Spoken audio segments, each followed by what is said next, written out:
Well, I knew I'd be in this seat. I felt that I'd be in this seat, and I'm really happy to be in this seat. I'm enjoying playing the game. I played the game on both segments of Refreshing, and here's how I played it. I went to the bathroom. And what I realized was that there was a need, a serious need, and that was for the men to stop using the men's bathroom and for the women to take it over.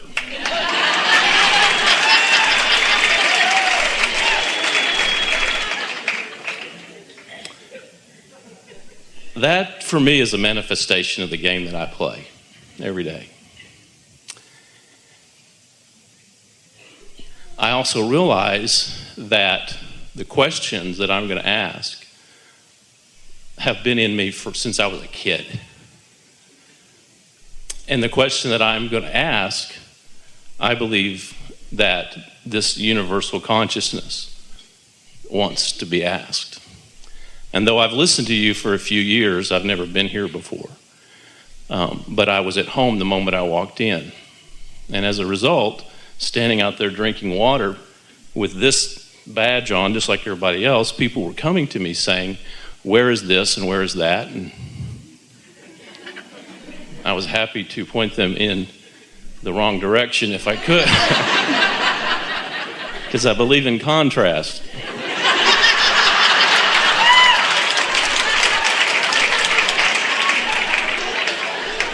I'm a walking encyclopedia of misinformation. Here's the thing. Here's my question. As you described Esther and what is her bliss, is to see other people find theirs. That is my bliss. Yeah. Clearly. And I do it all the time. Yeah. Mostly on an individual level. And I know that you learned through someone else, or Esther learned from someone else, and heard and desired to be a part of that thing. Actually, not so much. Maybe Jerry did. Jerry was seeking. Esther was living happily ever after. Is it true, though, that there had to have been in Esther the desire to be here? Here? Or somewhere like here? Esther's desire, like all of you, from the day that she came into this physical body, was to be happy. And she had the early experience of not much getting in the way of that. In fact, the only thing that ever got in the way of Esther's happiness was Esther. There were no outside circumstances or anything like that. But because of Jerry's powerful asking, and because of their relationship and Esther's sort of inherent desire to uplift, it came about. We are certain that if Esther had known in the early stages of meditation that it would lead to this, she would not have allowed it. She would have got in the way of that, because her thought about what this was different than what she thought she wanted. But Esther is sort of irrelevant to this equation. What's up with you? Well, okay, what's up with me is that I want to do what Esther does. I want to do it.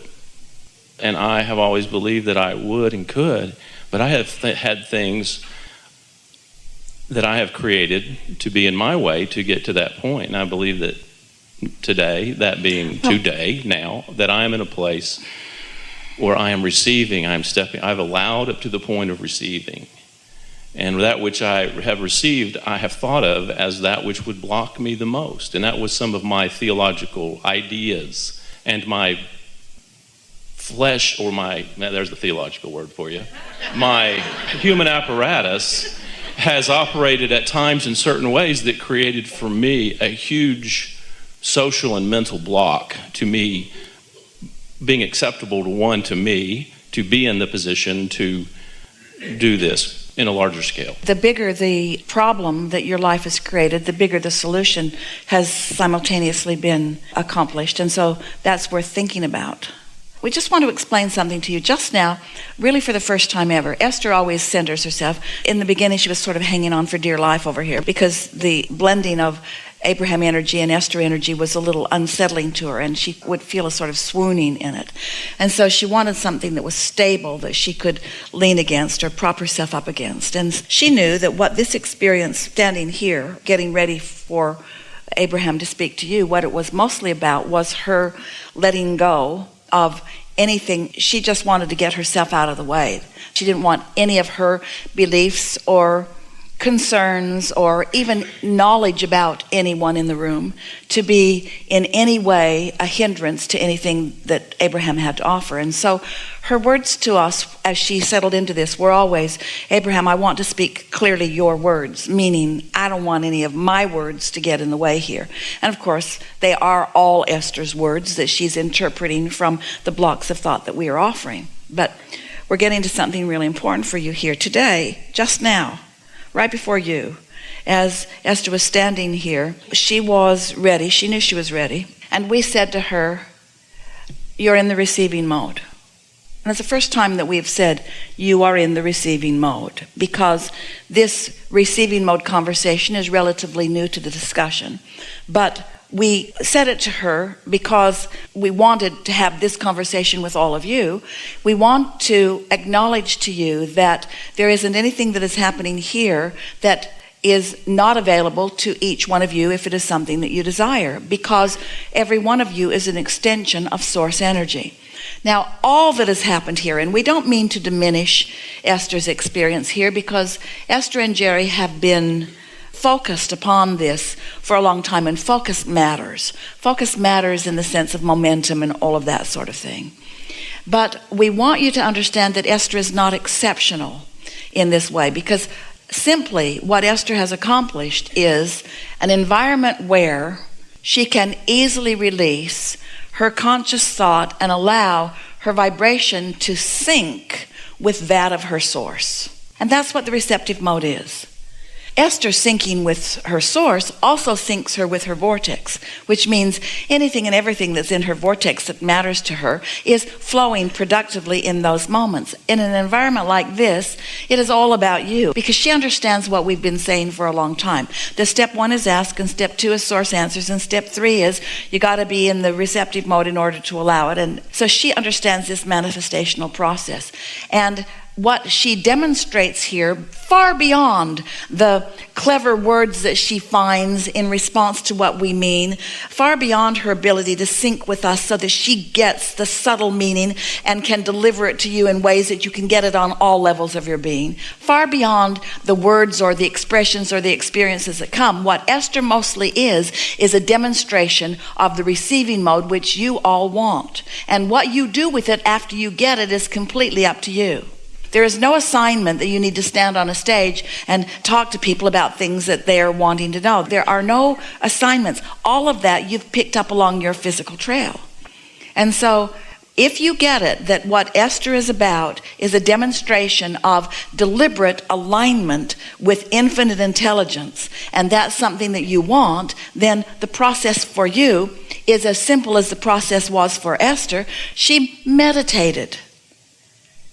Now, the difference with Esther is she didn't have information coming to her.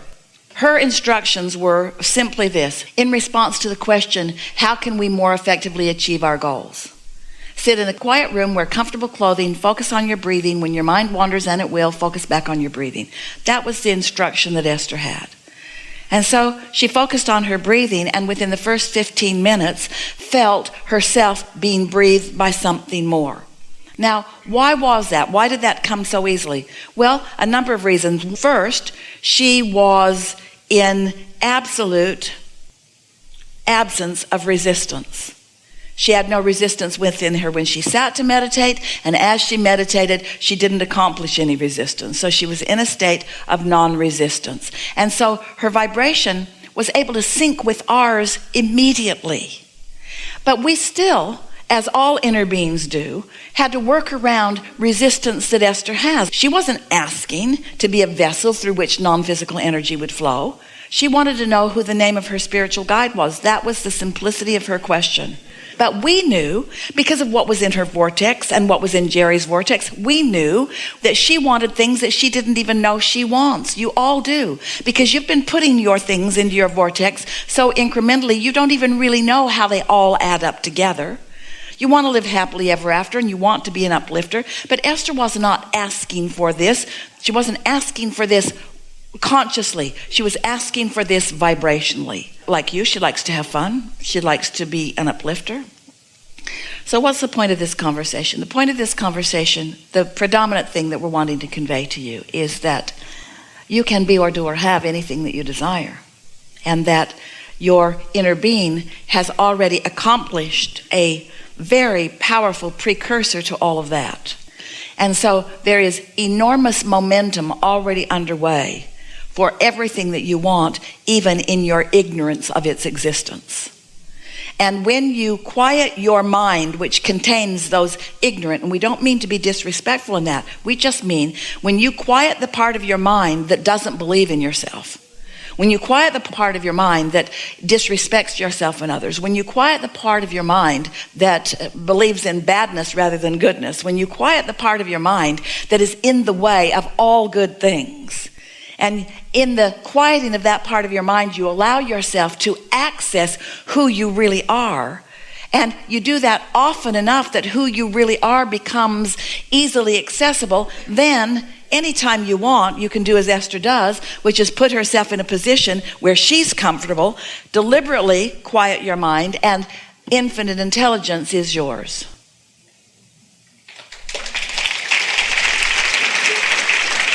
It is not a big thing. It's a normal thing. It's what you came knowing that you are. When you were born, you didn't say, I will go and I'm on my own. You said, I'm going, you all coming? And we all said, yeah, we're coming. We'll be with you every step of the way. We'll be involved in every thought you think. You will feel our harmony in what you come to know. And then you said, okay, I'll go. And you said, and I'll mix it up with stuff, and I'll think of new things to ask. And we said, we're counting on that. That's the reason that you're going. We're counting on you stirring up new things, asking things that haven't been asked before, wanting things that haven't been wanted before, even getting out of sync with us to do it, because we're never far away. And in your asking, you're going to get out of sync. But when you come back into alignment with the solution that your problem has caused you to reach for, it'll be a big celebration. And so that's what it's all about. There's nothing serious going on here. There's nothing unusual going on here. There's just Esther in her physical body syncing up with her non-physical partners in crime.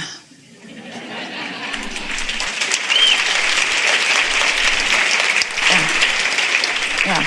And, by the way, living happily ever after, which is the whole point of it. Living happily ever after.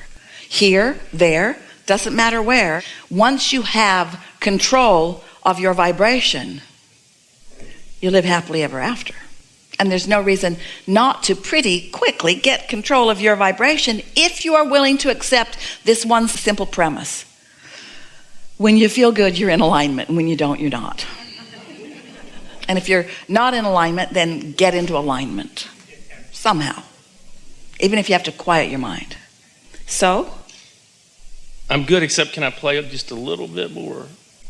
Whatever you want. Well, here's the thing. So the words that I hear from my father, who's more alive today than he was when he croaked 4.5 years ago, he just is.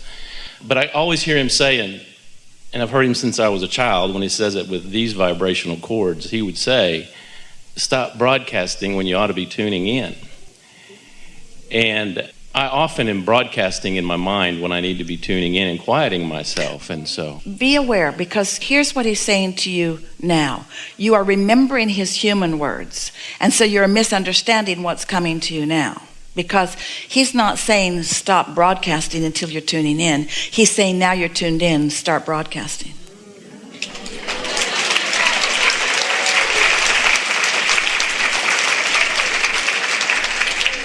Now I'm done.